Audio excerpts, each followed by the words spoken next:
How can a massive Boeing 777-200ER flying on a supposedly normal flight, how can it just go poof, disappear? And after years of investigation still marked missing? Let's delve into the story of MH370.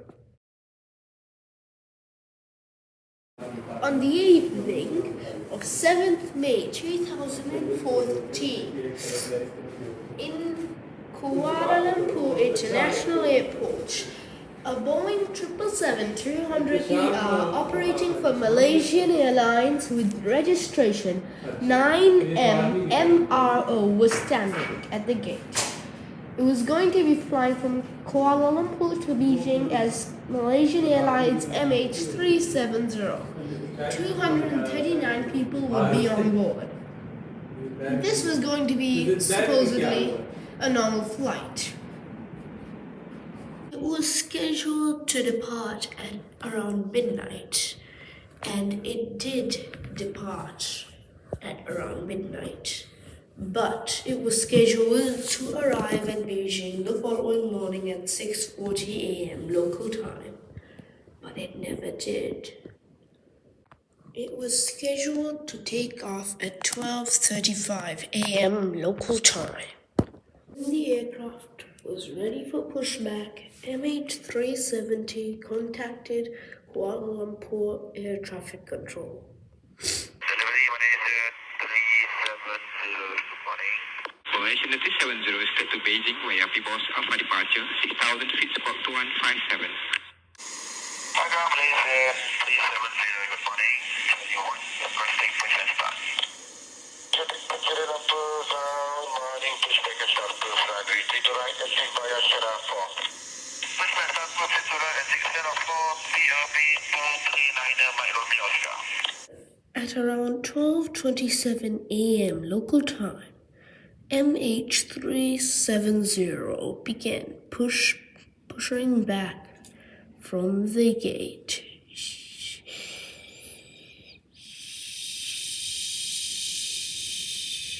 The plane, which was in perfect working condition, taxied over to the runway for departure. And then, once they'd gotten onto the runway, the pilots of MH370 asked the control tower for takeoff clearance. 370, 3 to right of takeoff. Nice. 3 to right of takeoff, Malaysia 37, And then, at 12:41 a.m. local time, MH370 departed Kuala Lumpur International Airport. Next, the control towers cleared MH370 to continue straight to a waypoint called Igadi instead of going to other waypoints before that. A waypoint is just a place where control towers tell the pilot to go before they land. Before they like you could say kind of like a checkpoint. And this practice was common, sending pilots directly to a later waypoint early, because there's less traffic about. And then ATC told them to switch over and call someone else instead of them from now on, which would be the one responsible for them, which would in this case be Lumpur Radar. 370, contact Lumpur Radar 13269. Right now, everything was going all right. The captain of Malaysian 370 had given a perfect call, and everything was going just to plan, and they would have done this millions of times before. Okay, not millions, maybe thousands. Now, in order to understand what happened to Malaysian 370, we have to understand a bit about what happened, how do radars and airports work in general. Well, radars are kind of the two types, okay? There's primary or raw radar, and then there's secondary radar. Primary radar is well, let me explain secondary radar. Actually, sorry, secondary is the raw radar. Primary radar is the radar that is sent out by a transponder code. This transponder code is a code of 4 letters. You heard it in the whatever, what do you call it? The ATC, what they said to Malaysian 370 before it took off. Remember they said it? Those 4 letters? Cleared PBOS Alpha departure 6,000 feet, squawk 2157. That's the thing, squawk, what they were talking about. Now this is secondary, okay? This can communicate with the air traffic control, and it can also communicate with other planes, like if 2 planes are about to crash head on. A computer in one plane picks up the signals of another, and they say, whoa, climb, or descend. But the secondary radar, actually, it is kind of the raw radar. This is like really primitive. It's literally kind of when they send out radio waves and they bump into this plane, and then they send back and say, kind of like echolocation. That's literally 2 types of radars, and we'll need this for what happens next. Oh, I made a teeny tiny a little error. It's actually the primary radar that sends out locations like echolocation, and secondary radar that works on the transponder. Next, the captain then contacted the Lumpur area control to advise them that they were now at flight level 350 or 35,000 feet, which was their assigned cruise altitude.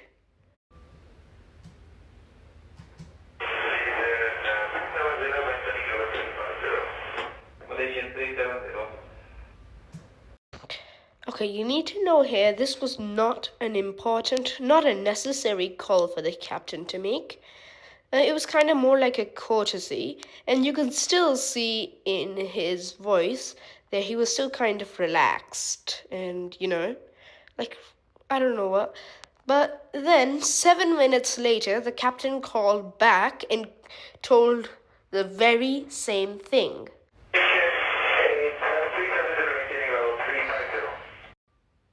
Well, as you know already, this was not a necessary call to make. And there's 2 reasons why captains generally repeat calls. One, they've forgotten about it and they say, well, better to be on the safe side. But as I told you, this was not like essential. So even if they didn't say it, no harm would come at all. And secondly, there were 7 minutes between the first call and second call. And pilots can do it if they've changed the radio, they've fiddled with it, and they came back and they wanted to check if the ATC had called them. So they just kind of say something, and if the ATC says nothing like Malaysia 370 or something like that, then that means no, they haven't tried to call them. But if they do say it, then they'll repeat the call, won't they? So people derived that maybe captain went away from the radio in those 7 minutes. But let's go on. Another problem in this call was that the second call was not that relaxed. It was kind of more tense, as if the captain was a little busy, like he was doing something while he was making this call. You can see it's a little more high-pitched. Not the plane, the captain's voice. The captain's voice was a little bit more high-pitched. But it wasn't even that bad compared to what happened next. Next thing, the controller responded with, and this just means that you know already, it means that there's been no calls. So the captain knows no call has come through. So what happens next? By the way, this was not what happened next. This was not what happened next. I just had to include the call. Yes, this is Malaysian 370 talking. And suddenly, the plane MH370's transponder stopped working. Well, it was not sending signals out to the ground for around 1 hour and 17 minutes. So this is strange. Why did it just suddenly go off? And then you can see what happens next.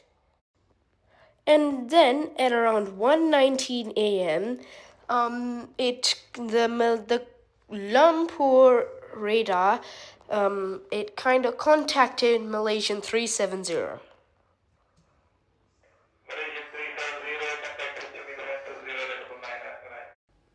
This happened 1 minute before MH370 passed Igari and went into Vietnam airspace, and the captain answered. Guess what he answered?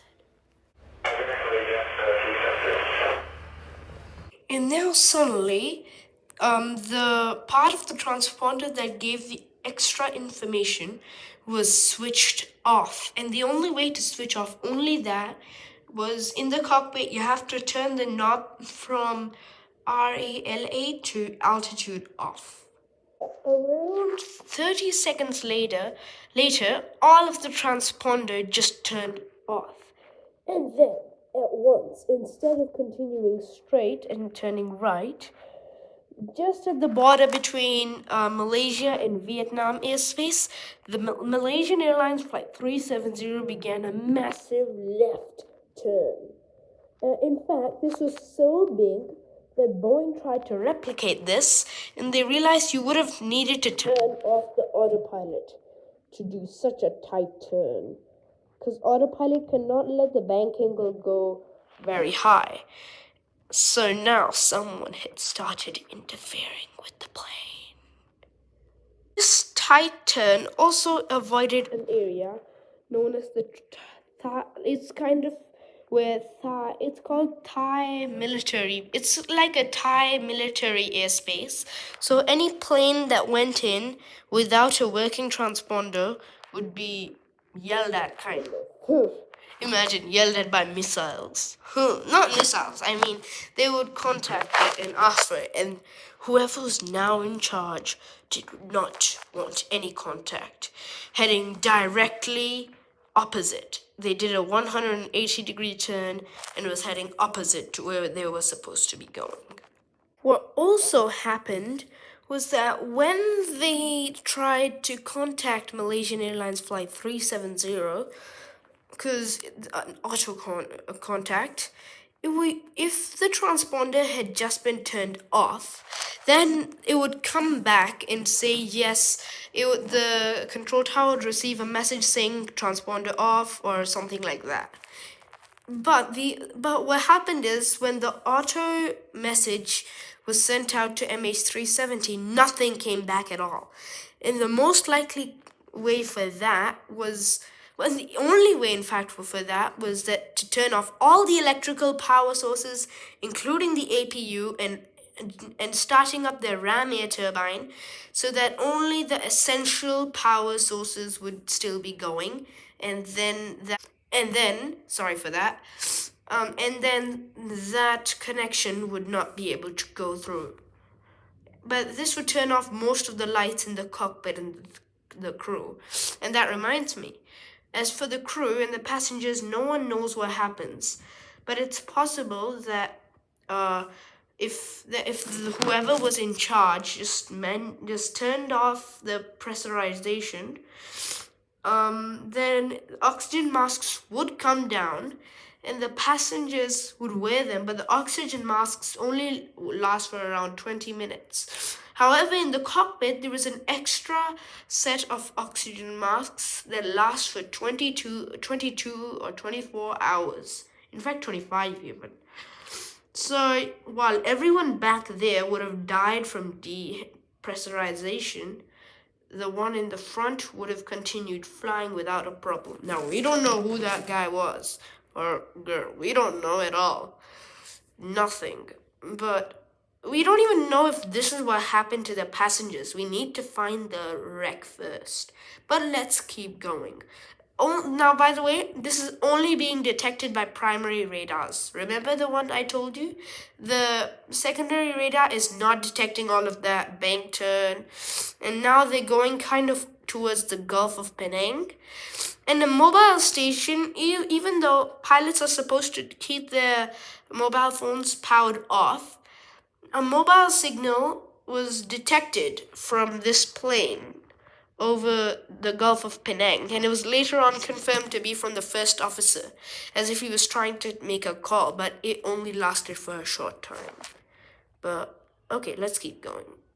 The plane turned northeast over the Gulf of Penang towards a waypoint called Rampi. After it passed that, it went again towards another waypoint, but just as it was about to reach it, all traces of MH370 vanished. Poof. What happened was, around 1 hour after the plane suddenly turned sharp left at Igari, the plane actually turned on its what do you call it? It turned on the satellite communication. No, it turned on the power sources again. And that's why the person who was flying the plane knew that soon he would be back on transponder, so he had to manually go back and turn off communication with the satellite. But the satellite still recorded a few, we call them handshakes, which were every hour. It connected with the plane and gave this massive range where the plane was. Like, for example, the first handshake would be kind of, if it was over here, that means the plane could be here, anywhere over here at this specific time. Second handshake, this, which means the plane can be anywhere over here. That kind of narrows down where the plane is. And we know one of them, MH370, was flying. There were 7 of these handshakes, which means the plane was flying for about 7 hours. Now, people have narrowed down lots and lots of final routes of where this plane could have flown, but almost all of them show that the plane flew southerly. And there are like 10, 20 of them, where they have to both avoid detection and intercept all the 7 arcs at a good time. But we need to narrow down the evidence, and we can. We're going to be very simple over here. There's this kind of software called WSPR, and they kind of, I don't know how to say this. It's kind of these signals going from across the globe, like phone signals, but they connect to 2 different things. Now, someone came up called Richard Godfrey. He thought, if we can calculate exactly the time of day, the receiver, and everything, we might actually be able to use tiny kind of disruptions to calculate if there was something if it was hitting something. And yes, they used it and they tracked MH370. This showed the entire route of Malaysian 370, intercepting all the handshakes, and they found out it crashed into the ocean near around Western Australia. And they found out that between the 6th and 7th handshakes, where the plane would be running out of fuel, the plane did this 8 figure. And they thought so that they can check for ships and stuff, so that the plane's crash would not be seen by anyone in the world. This has been the story of MH370. The plane that vanished into the darkness.